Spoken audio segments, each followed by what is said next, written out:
ఏమండోయ్, గోమాత గౌరీ శ్రీమంతం వేడుకకు సంబంధించిన పార్ట్ 2 వీడియో అండి ఇది. గోవు, గంగా, గాయత్రి ఈ మూడింటి మీదే మన భారతదేశం ఆధారపడి ఉందండి. 33 కోట్ల దేవతా స్వరూపమే గోమాత. వేదాల్లో అగ్నహ అన్నారండి ఆవుని, అంటే చంపకూడనిది అని అర్థం అన్నమాట. మేడం ఆర్ గుర్విక్ అనే రష్యా శాస్త్రజ్ఞురాలు మనిషికి 3500 క్యాలరీస్ కావాలని, కనీసం 2000 క్యాలరీస్ అయినా అవసరం ఉంటుందని, అందులో 400 క్యాలరీస్ వరకు కేవలం ఆవు పాల వల్ల మాత్రమే లభిస్తాయని చెప్పడం జరిగిందండి.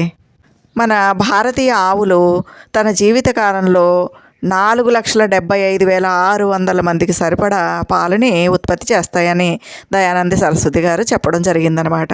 ఆవును ముట్టుకుంటే ఆయుష్ పెరుగుతుందండి. దేశవాళీ నలుపు ఆవు పాలు త్రిదోషాలను తొలగిస్తాయి, అంటే వాత, పిత్త, కఫ దోషాలను హరిస్తాయి అన్నమాట. ఎర్రటి ఆవు